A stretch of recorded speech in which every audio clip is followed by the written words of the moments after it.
Signalez-vous, trois volontaires. Moi, je veux bien. Pourquoi faire?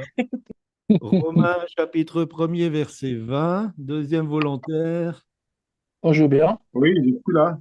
Alors, Ah, bah, pour Philippe, Matthieu chapitre 8, verset 10. Et William, Romains chapitre 13, verset 2. Xavier, on te donnera l'occasion Romains 13, après. verset juste un verset, hein. Juste un verset, oui. Ok. Donc, Emmanuel B. Alors, Romains chapitre 1, verset 20. En effet, les perfections invisibles de Dieu, sa puissance éternelle et sa divinité se voient comme à l'œil depuis la création du monde quand on les considère dans ses ouvrages. Ils sont donc inexcusables. Ah, Merci. Philippe, Matthieu 8, 10, hein. oui. Après la- après l'avoir entendu, Jésus fut dans l'étonnement et il dit à ceux qui le suivaient, je vous le dis en vérité, même en Israël, je n'ai pas trouvé une aussi grande foi. Et William, Romains 13, verset 2. C'est pourquoi celui qui s'oppose à l'autorité résiste à l'ordre que Dieu a établi, et ceux qui résistent attireront une condamnation sur eux-mêmes.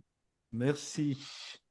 Alors, quelle sera la corrélation avec ces trois versets? Et j'aimerais cet après-midi vous parler du principe d'autorité, qui est un principe très, très, très important, qui est souvent passé sous silence, qu'on ne comprend pas bien et qui, malheureusement, crée beaucoup de difficultés dans les vies chrétiennes. J'ai pris le texte de Romains 1:20 pour expliquer ce que en théologie on appelle la révélation générale, c'est-à-dire que Dieu se révèle par la création. Et Paul dit que les perfections de Dieu, c'est-à-dire la personne de Dieu, cette dimension euh, divine qu'il a, se voit à cause de la création. Et même si Dieu est invisible, on peut voir, par ce qui nous entoure, qu'il y a un Dieu. Et je dis souvent, c'est une insulte à l'intelligence de croire que tout ça est venu par hasard, comme les théoriciens de l'évolution le disent. Si on aurait des mathématiciens, ils diraient c'est impossible qu'il y ait cette cohérence sans qu'il y ait une intelligence. Et donc, justement, pour notre sujet, je voudrais parler de cette cohérence et du fait que tout l'univers fonctionne sous un principe d'autorité. Et tous les éléments sont à la fois autorité et soumission. Je prends en exemple, pour ceux qui ont suivi la formation, imaginez que la Terre décide de ne plus tourner sur elle-même pendant 24 heures, mais pendant 48 heures. Et donc, on aurait des nuits 2 fois plus longues et des jours 2 fois plus longs. Ça pourrait encore s'envisager, mais alors imaginez que maintenant, elle décide qu'au lieu de faire le tour en ellipse du Soleil, au lieu de mettre 365 jours et 6 heures, elle met 4 ans. Donc, nous aurions des hivers très, très longs qui seraient mortels et nous aurions des étés aussi mortels parce qu'il y aurait un déséquilibre. Donc, tout a été créé dans un équilibre et même un astre comme la Terre est soumis à cette rotation. Et ce qui est génial, il faut savoir que nous avançons dans l'espace à environ 1700 km/h et que nous ressentons rien. Et il y a d'autres choses comme ça. Vous avez, par exemple, les lois scientifiques et, par exemple, la loi de la pesanteur. Que vous soyez roi ou que vous soyez clochard, si vous sortez par la fenêtre du troisième étage, vous allez vous ramasser en bas. Et c'est comme ça pour tous les êtres humains. Donc, c'est une loi qui est incontournable parce qu'elle fait autorité. Sauf, évidemment, si vous prenez une navette spatiale, alors là, vous serez libéré de la pesanteur.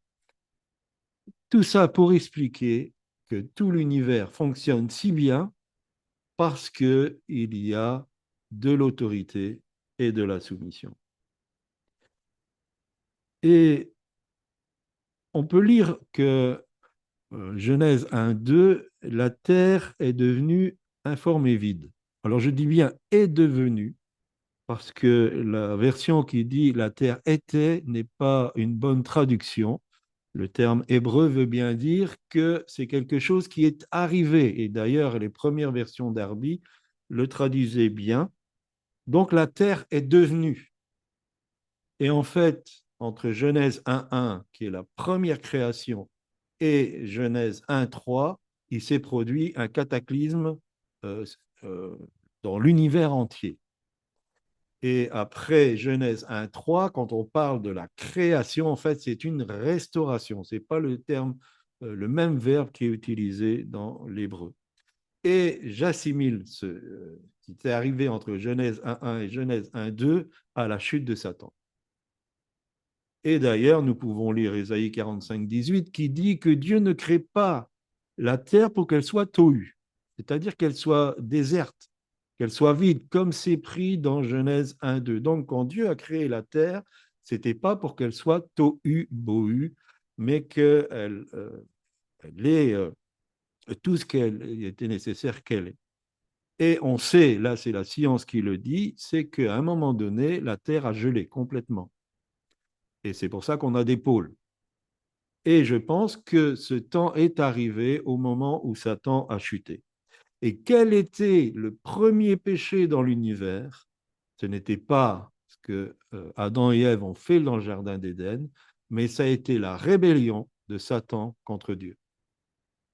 Ça a été le premier péché dans l'univers qui a amené un bouleversement énorme parce que le principe d'autorité était attaqué. Et quand Dieu va créer l'être humain, on voit que tout ce qu'il a créé était bon. Il a respecté, tout était bon, sauf une chose, c'est que l'homme soit seul. Il a dit, il n'est pas bon que l'homme soit seul. Donc, quand il a créé Adam, il s'est dit, il y a quelque chose qui ne va pas. Et il a créé une femme. Et dès la création de la femme, ce principe autorité-soumission a été remis en place. Et après, on peut voir dans toute la parole de Dieu que toutes les relations humaines sont basées sur ce principe autorité-soumission. Et nous sommes, à certains moments, celui qui exerce l'autorité et à d'autres moments, celui qui doit se soumettre. Je peux être patron d'une grande entreprise, avoir 3000 employés sous mes ordres. Quand je prends ma voiture, je suis bien obligé de m'arrêter au feu rouge. Et je dois me soumettre. Et c'est ce que Dieu veut. En fait, il souhaite que tous soient toujours sous ce principe. Des fois, j'exerce l'autorité et des fois, je me soumets. Parce que c'est le principe qui amène l'humilité. Mais Satan a aussi entraîné Adam et Ève dans la rébellion. Et aujourd'hui, toutes ces relations humaines sont détériorées à cause du non-respect de ce principe autorité-soumission, parce qu'il n'y a plus d'harmonie.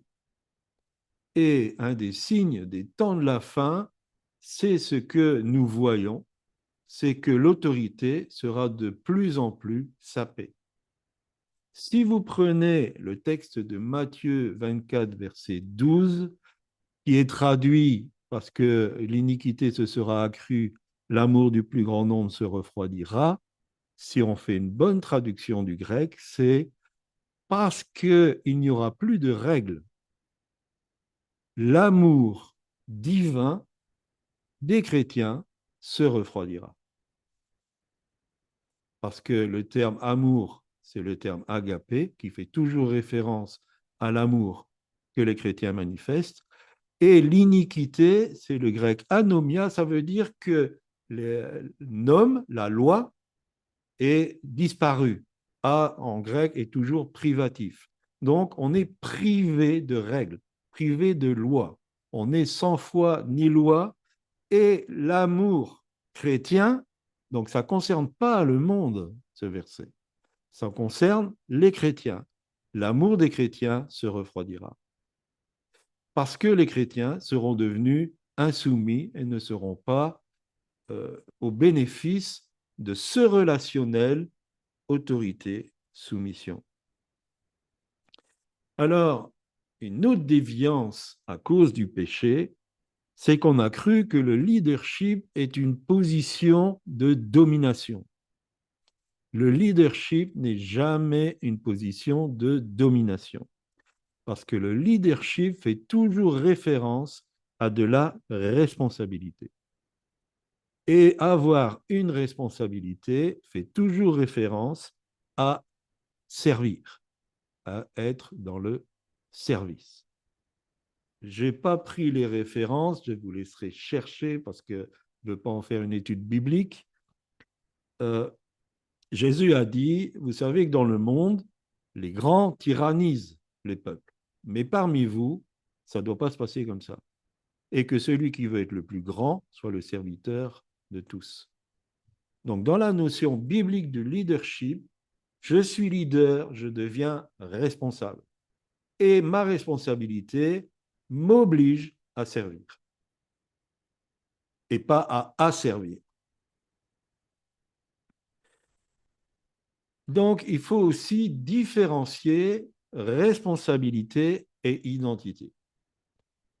Et par exemple, quand on parle du ministère de la femme, quand on parle de la position de la femme, on nous sort souvent le verset « Il n'y a plus ni homme ni femme, ni juif ni grec, ni esclave ni libre ». Alors, toutes ces choses n'ont rien à voir avec la responsabilité. Ce sont toutes des identités. On est homme ou femme, on est libre ou esclave à l'époque, on est juif ou grec. Et en identité, nous sommes tous égaux. Nous sommes tous enfants de Dieu, fils et filles de Dieu. Donc, nous sommes tous égaux en identité. Mais nous ne sommes pas égaux en responsabilité et donc en leadership. Et certains ont un leadership étendu, d'autres ont un petit leadership et d'autres doivent se soumettre peu, mais ils doivent se soumettre.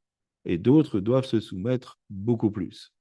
Ça, c'est Dieu qui donne des talents à chacun en fonction de ce qu'il est capable de faire. Donc Dieu nous connaît. Il sait ce qu'on peut porter en responsabilité. Donc, est-ce qu'il y a une égalité entre l'homme et la femme dans l'Église? Oui, en identité, non en responsabilité. Mais je ne vais pas développer ça. Mais donc, utiliser des versets comme ça qu'on tire dehors de leur contexte pour essayer d'appuyer je ne sais pas trop quoi, ça ne fonctionne pas, ça ne va pas.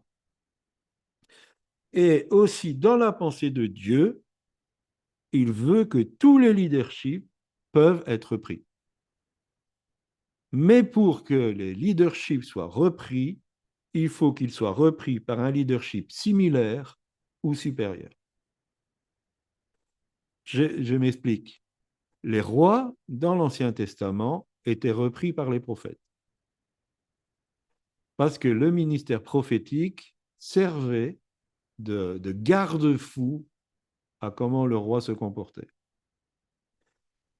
Paul a repris Céphas, qui était Pierre. Il l'a repris, c'est ce qu'on lit dans Galates, parce que Paul était apôtre, Pierre était apôtre.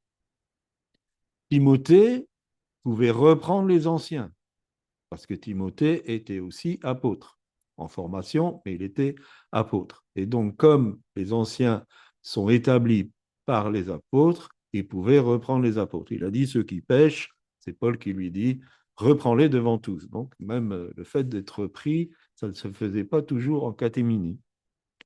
Les prophètes néo-testamentaires, c'est ce qu'on peut lire dans 1 Corinthiens chapitre 14, le verset 29, il me semble.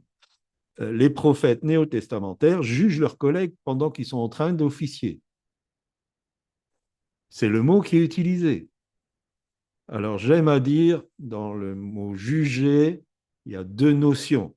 Parce que Jésus a dit, ne jugez pas. Alors, ça aussi, on le sort à toutes les sauces. Ne jugez pas. Or, Paul a dit que l'homme spirituel juge de tout. Donc, on dit, on peut juger, on ne peut pas juger. Mais quand Jésus disait ne jugez pas, il disait ne portez pas de condamnation. Ne condamnez pas les personnes. Mais juger, ça a aussi le sens, je soupèse, j'examine, je pose le pour et le contre. Et c'est ça que les prophètes néo-testamentaires doivent faire quand un autre prophète fonctionne, de peser le pour et le contre, de voir dans son fonctionnement, est-ce que ça va, est-ce que ça ne va pas, et de pouvoir exercer là aussi, s'il faut, de la discipline. Les responsables de communauté sont appelés à juger des situations dans l'Église. C'est ce que Paul dit à Corinthe. Il dit, vous avez des procès, mais ça ne va pas. Ça ne fonctionne pas comme ça. Est-ce qu'il n'y a personne chez vous qui est capable de pouvoir juger entre frères et frères, de dépatouiller la situation et d'amener chacun devant ses responsabilités? Et il dit, c'est un scandale que vous fassiez des procès les uns avec les autres, et ça devant des non-croyants. Donc, les responsables de communauté doivent pouvoir trancher dans des situations familiales, de conflits entre frères, s'il y a quelquefois des conflits entre des entreprises, par exemple, eh bien, normalement, tout ça devrait se régler dans l'Église. Alors ça, c'était mon premier point pour montrer que la notion du leadership est une notion établie par Dieu. Et par rapport à notre troisième lecture, s'opposer au leadership, c'est s'opposer à Dieu. Si on n'est pas d'accord avec le principe d'autorité, on s'oppose à Dieu. Par contre, si on a foi dans ce principe, alors on rentre dans un domaine de grande foi. C'est ce qu'on peut voir avec le centenier romain. C'est une histoire qu'on trouve dans Matthieu chapitre 8. Le centenier romain avait un serviteur qui était malade. Et donc, il a demandé qu'on aille insister auprès de Jésus pour qu'il le guérisse. Et Jésus a dit, je vais aller. Alors, il y a une subtilité, c'est que déjà, le centenier romain avait compris que si Jésus venait chez lui, il se mettait à dos les pharisiens par rapport à la loi, parce qu'un juif n'allait pas chez un non-juif. Et j'aime cette attitude, parce que déjà le centenier respecte la notoriété de Christ, la réputation de Christ. Et c'est pour ça qu'il va dire, je ne suis pas digne que tu viennes sous mon toit. Il accepte pleinement la loi judaïque par rapport à lui. Je ne suis pas digne. Et là, il va expliquer ce domaine de grande foi. Il va dire, moi j'ai des soldats. Quand je dis à l'un fait ça, quand je dis à l'autre fait ça, ils le font. Quand j'ai mon serviteur, il va faire ce que je lui demande. Et dit, moi-même, je suis soumis à des ordres. Il avait saisi que Christ était soumis aux ordres du Père et que s'il disait un seul mot, eh bien son serviteur serait guéri. Parce qu'il avait compris le sens de l'autorité. Et c'est pour ça que Jésus va dire, même en Israël, je n'ai pas vu une fois comme celle-là. Il a compris tout le fonctionnement de Dieu, de comment Dieu fonctionne. Alors, il y a quelque chose que les pasteurs n'aiment pas, c'est ce qu'on appelle le contre-pouvoir. Parce que si Dieu veut que chaque leadership puisse être repris, il faut qu'il y ait un contre-pouvoir. Et c'est pour cela que dans la pensée de Dieu, il faut avoir des vis-à-vis qui vont pouvoir corriger. Alors, ça peut se passer dans la société. Personnellement, moi, j'ai fait du syndicat. Et donc, j'étais un contre-pouvoir contre les exactions et les exagérations du patronat. Je ne le faisais pas dans un sens de révolution, mais je le faisais dans le respect des lois et aussi pour le bien du travailleur. Et donc, j'ai eu de sérieux conflits des fois, mais c'était mon rôle. Et puis, bon, j'ai eu des victoires. Et ça m'a permis aussi d'amener des personnes au message de l'Évangile. Quand on dit que les chrétiens ne doivent pas faire de politique, je dis il y a quelque chose qu'on n'a pas compris. Si les chrétiens ne sont pas là où on prend les décisions seront mauvaises. De facto, les chrétiens devraient se trouver partout où il y a du décisionnel, que ce soit dans, chez les parents d'élèves, dans les clubs sportifs, dans la société, là où il y a une possibilité d'exprimer le message de l'Évangile en annonçant les principes et les valeurs du royaume de Dieu, je pense qu'un chrétien doit y être. Et un chrétien devrait pouvoir faire de la politique. Même si à un moment donné, on sait que toute la politique va basculer dans le monde de l'antéchrist, néanmoins, le temps qu'on peut le faire, qu'on puisse le faire. Et il y a des hommes qui ont été des contre-pouvoirs. J'ai beaucoup suivi la vie de Martin Luther King. C'était un homme de contre-pouvoir qui a fait énormément de bien pour son peuple. Moïse est l'exemple parfait du contre-pouvoir. Il est arrivé au nom de Christ, au nom de Dieu, et il n'a pas négocié. Il voulait arriver à ce que le peuple parte d'Égypte pendant 3 jours complets avec leurs troupeaux et pour aller adorer Dieu. C'est ce qu'il avait reçu. Si Pharaon avait accepté, on ne sait pas si après 3 jours il ne serait pas revenu, on ne sait pas. Mais Pharaon n'a pas accepté, il a négocié, il a dit wow, juste les hommes, bon, les hommes, les femmes, les enfants, mais vous laissez vos troupeaux. Il a tout essayé jusqu'au moment où il avait tellement subi de dégâts qu'il a dû accepter. Et dès qu'il a accepté, il est revenu sur sa décision. Et c'est ce qu'il a perdu. Donc, quand on est dans le contre-pouvoir, on ne cède pas. Il n'y a pas de négociation. C'est là et on ne va pas aller là.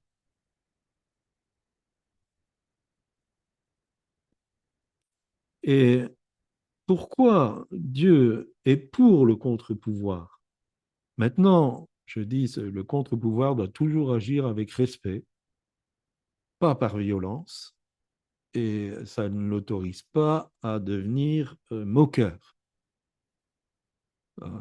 Paul dira, parce qu'il a insulté le souverain sacrificateur de murailles blanchies, on va le reprendre et il va dire ah, je ne savais pas que c'était le souverain sacrificateur parce qu'il est écrit tu ne parleras pas mal du chef de ton peuple.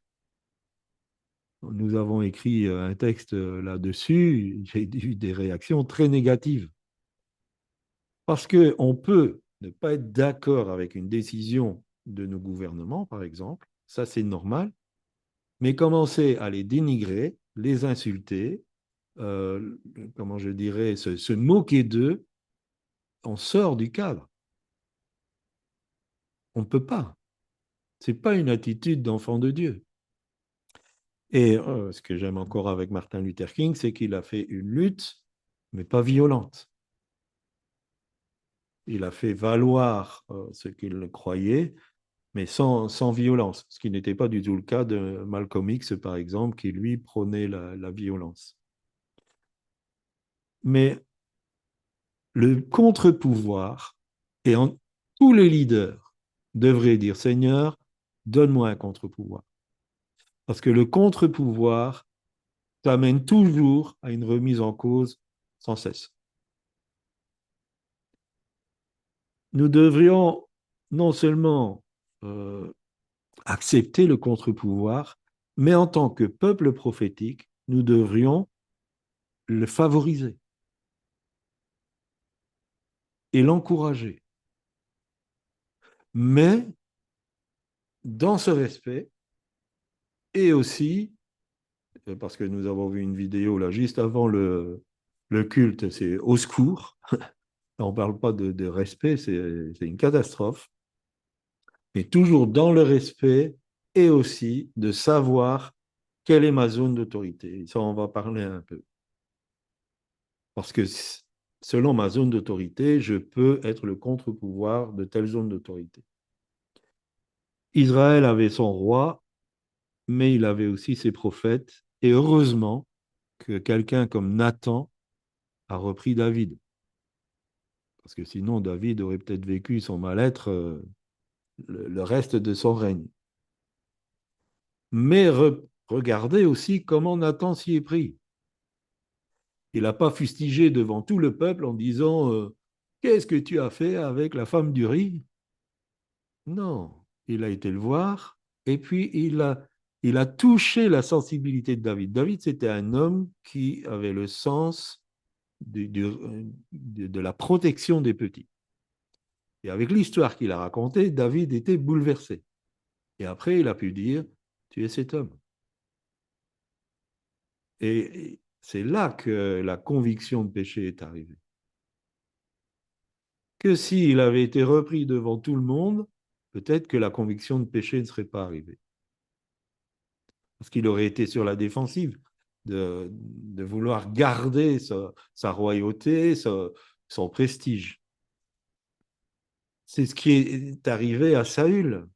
Parce que Saül a dit à Samuel, honore-moi devant les anciens.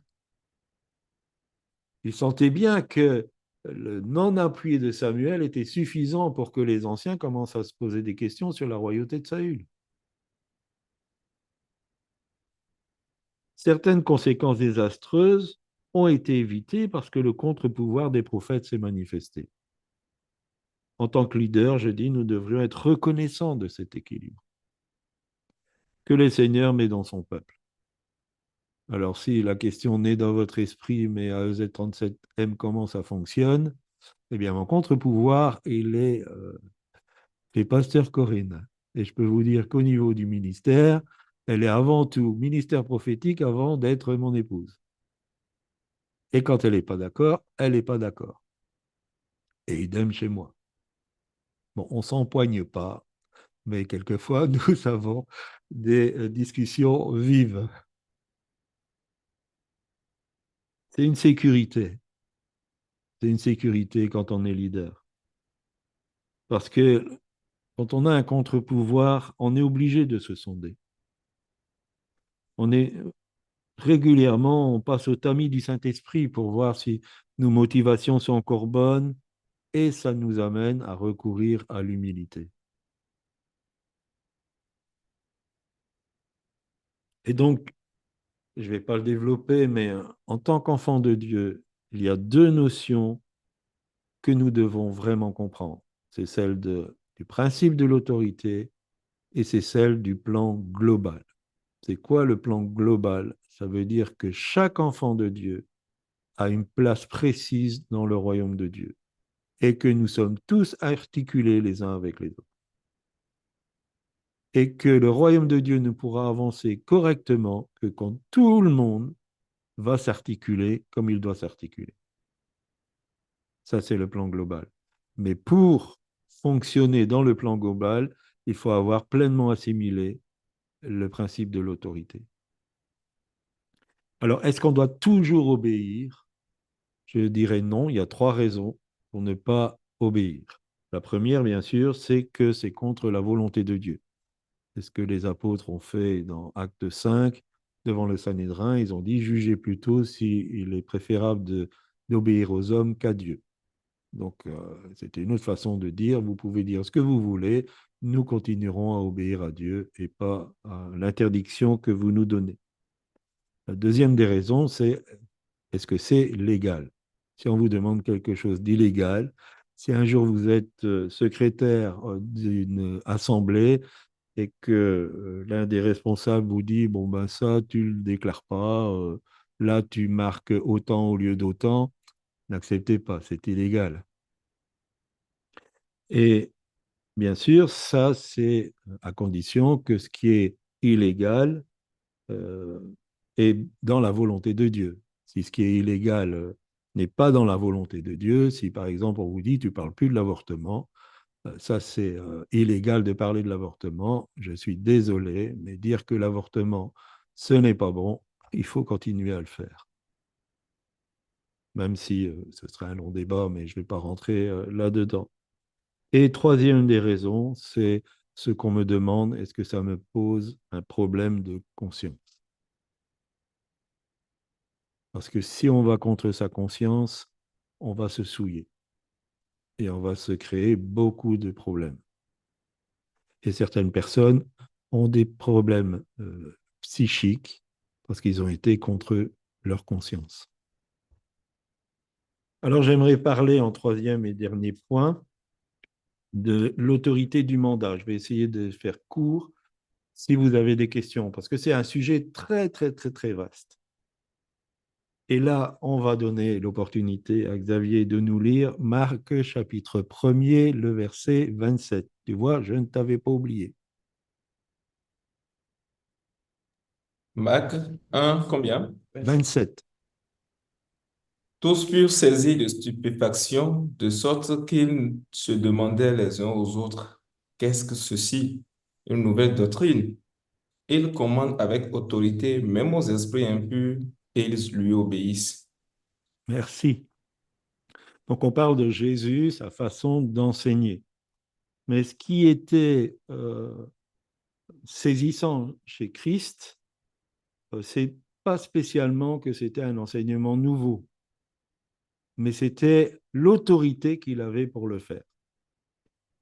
Et tout ministère, qu'il soit de la parole, comme ce qu'on trouve dans Éphésiens 4, verset 11, que ce soit un autre comme dans Romains 8, ou que ce soit un diaconat quelconque, tout service pour Dieu ouvre à un mandat.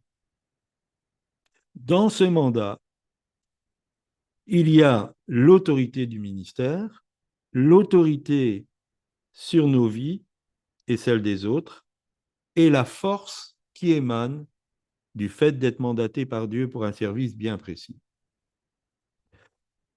Ce qu'il faut, c'est savoir quel est mon mandat. Où commence-t-il? Où s'arrête-t-il? Qu'est-ce qu'il y a dans ce mandat? Quelle est l'autorité qui m'est donnée? Parce qu'il y a beaucoup d'erreurs et de déviances dans ce domaine.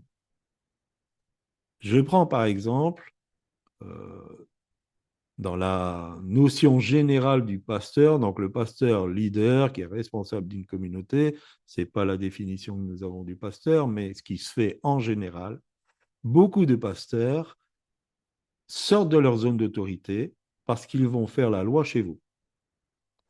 Chez nous, la première autorité, c'est l'homme s'il y en a un. La deuxième autorité, c'est la femme. Donc, le pasteur n'a pas à dire comment ça doit se passer chez vous. Dans la communauté, c'est sa zone d'autorité. Si vous êtes appelé à prophétiser et que lui dit non, je ne veux pas qu'on prophétise dans ma communauté, il faut se soumettre.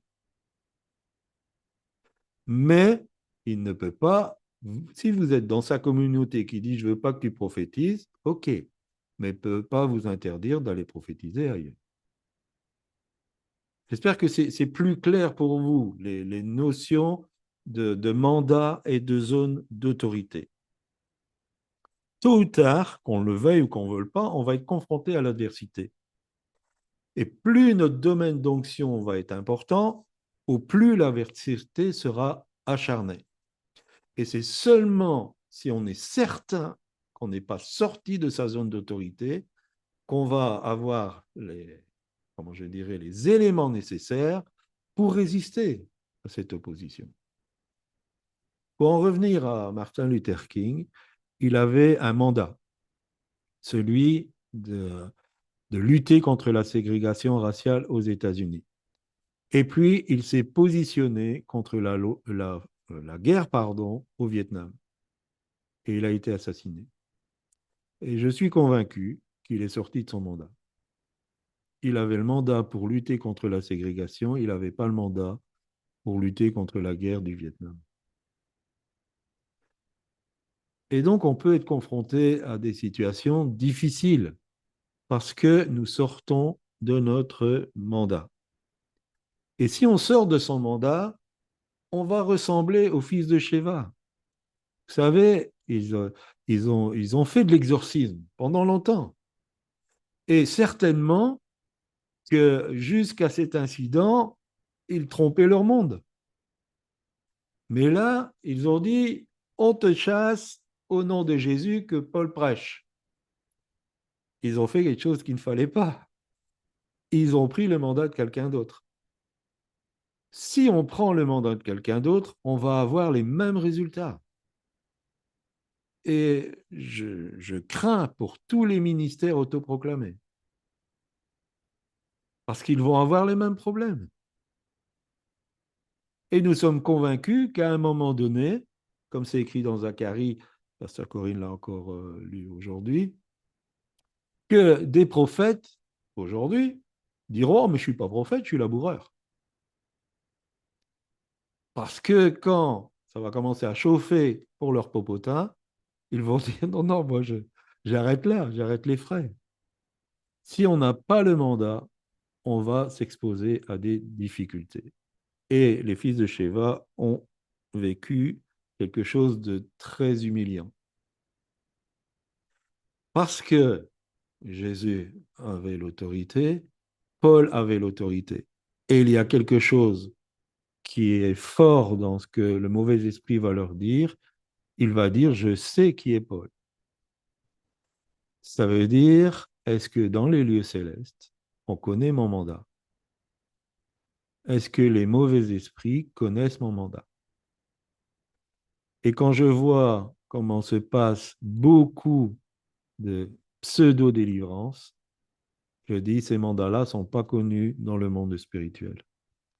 Parce que quand le mandat il est connu dans le monde spirituel, vous dites une parole d'autorité et les choses bougent. Ce n'est pas en se tortillant, en hurlant, en invoquant n'importe quoi que ça passe. Si tu as le mandat d'autorité, tu arrives comme Jésus est arrivé dans le territoire de Génézareth et les démons disent est-ce qu'on peut se barrer là-bas? Alors, j'exagère, mais quand tu as l'autorité, tu n'as pas besoin de signe extérieur d'autorité. Tu donnes une parole d'autorité parce que tu as reçu le mandat de Dieu. Ce que tu dis, c'est ce que Jésus dit à travers toi. Et on attend les mêmes résultats que Jésus quand il a dit aux Géraséniens, vous allez dans le troupeau de porcs.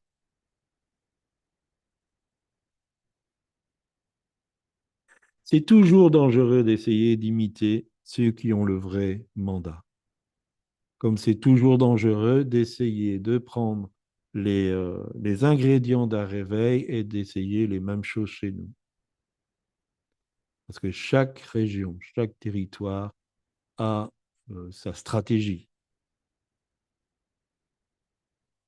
Alors, cette autorité, bien sûr, comme je le disais, ne s'acquiert pas par la force humaine, par une démonstration spectaculaire d'eux, mais passe obligatoirement par le brisement de la croix.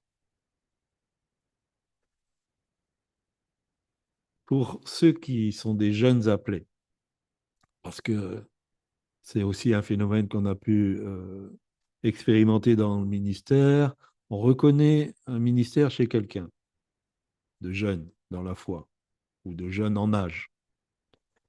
Et tout de suite, il se sent investi d'une autorité que tu acquiers au fur et à mesure. Et il va faire des choses qui seront des boulettes. Parce qu'il doit grandir dans ce qu'il a reçu. Pour ces jeunes appelés, je dirais, Jésus, quand il est sorti des eaux du baptême, il a été poussé par l'Esprit dans le désert. 40 ans 40 ans, pardon, 40 jours, c'était déjà long, 40 jours de jeûne, donc sans boire, sans manger, dans le désert, et après une confrontation avec le diable. Et c'est quand il est sorti de cette confrontation qu'il est dit qu'il était rempli de la puissance du Saint-Esprit. La puissance qui accompagne son mandat, il l'a reçue après ces 40 jours de formation. Formation intensive, mais 40 jours de formation. 40 jours de résistance au diable, parce qu'il ne faut pas croire que ça a été une apparition, une deuxième et une troisième. Ça a duré, à mon avis, les 40 jours où le diable n'a pas lâché. Sans désert, pas d'autorité. Sans brisement, pas de mandat. On aime souvent l'histoire de Joseph parce qu'il est devenu Premier ministre. Il s'est réveillé un matin, il était en prison, et le soir, il était Premier ministre en Égypte. Mais on oublie qu'il s'est levé un matin, il était une sorte de contremaître dans la maison de son père, et le soir, il était vendu comme esclave à des nomades. Joseph a reçu des songes, mais ce n'était pas un gars humble. Joseph, c'était un jeune, et on ne l'a pas aidé parce que c'était le chouchou de son père. Et c'est lui qui avait une robe spéciale. Donc déjà, on le repérait de loin par rapport à ses frères. Et lui, il aimait aller raconter les bêtises de ses frères. C'était un cafeteur. Il allait tout raconter au père. Et ceux qui aiment aller raconter les fautes des autres, c'est parce qu'ils ne sont pas humbles. C'est parce qu'ils ne se rendent pas compte de leurs propres problèmes. Et souvent, cette attitude, elle puise dans l'orgueil. Donc, Joseph avait une belle destinée, mais d'abord, il a fallu 13 ans de formation intensive. Alors d'abord, rejeté par ses frères, menacé de mort, vendu comme esclave, il arrive dans une maison, et ce qui était bien avec Joseph, c'est qu'il avait de la résilience. Et là, chez Potiphar, il n'a pas dit « mais qu'est-ce que je fais ici? J'ai été vendu comme esclave, mes frères ont voulu me tuer, et ainsi de suite. » Tout de suite, il a montré qu'il avait des qualités. Et c'était formateur. Il faut d'abord gérer la maison de Potiphar avant de gérer l'Égypte. Mais à nouveau, il est puni injustement et jeté en prison. Même chose en prison, il rebondit. Et le fait de rebondir lui a permis de rencontrer les autres prisonniers, ce qui n'aurait pas été le cas s'il n'avait pas eu ce poste dans la prison. Il rencontre deux personnes qui étaient dans la cour de Pharaon. Il leur explique leurs rêves. Bon, il y en a un qui est mis à mort, et puis l'autre, il sort de prison et il oublie Joseph. Et pendant 2 ans, il continue, malgré le bien qu'il a fait à cet homme, il continue à être en prison. Pendant tout ce temps, ce caractère orgueilleux de Joseph a été poli, a été brisé. Joseph a été un homme brisé. Et quand il a été suffisamment brisé, à ce moment-là, il était apte pour devenir ce qu'il est devenu. Et ce brisement l'a amené à pouvoir pardonner pleinement à ses frères. Et ce qui est touchant quand vous lisez la fin de la vie de Joseph, c'est que ses frères étaient encore tourmentés, mais lui, il était en paix, alors qu'il était la victime. Sans passer par l'humilité de la repentance et du brisement, l'autorité dans le service ne s'appuie finalement que sur une forte personnalité, mais manque cruellement de la compassion de Dieu. Le proverbe 15:33 nous dit « Reconnaître l'autorité du Seigneur est une école de sagesse. Avant d'accéder aux honneurs, il convient d'être humble. » Alors en conclusion, je dirais, que ceux qui ne marchent que par l'Esprit. On a des personnes qui disent, moi, j'écoute que le Saint-Esprit. Mais ils se soumettent à rien. Aucune soumission. Ils n'acceptent aucune autorité.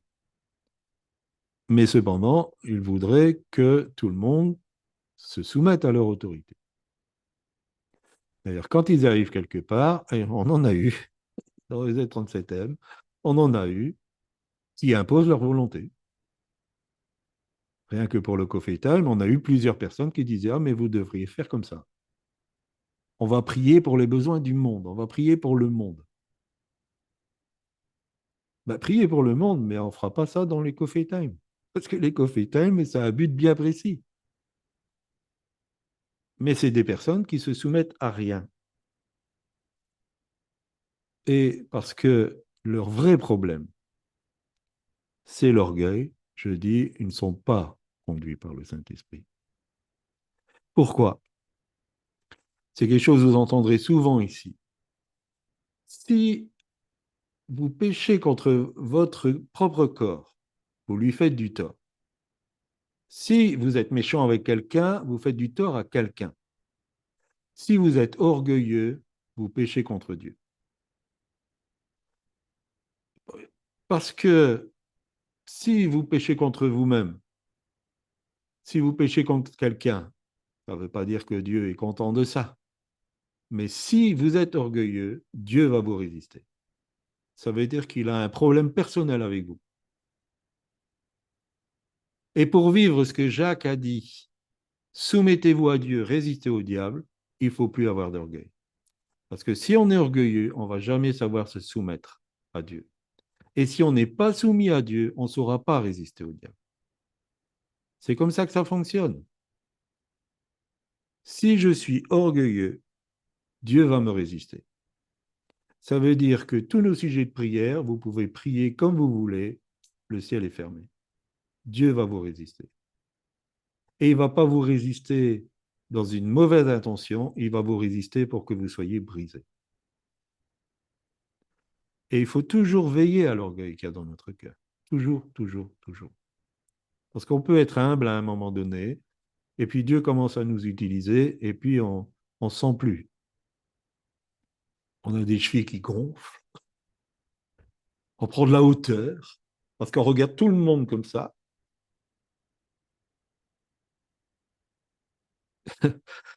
J'ai vu des personnes qui allaient évangéliser, c'était horrible, la façon dont ils regardaient les gens. Ils se croyaient tellement meilleurs que ce pauvre pécheur. Tu as oublié que tu es sous l'effet de la grâce, c'est la seule chose que tu as en plus.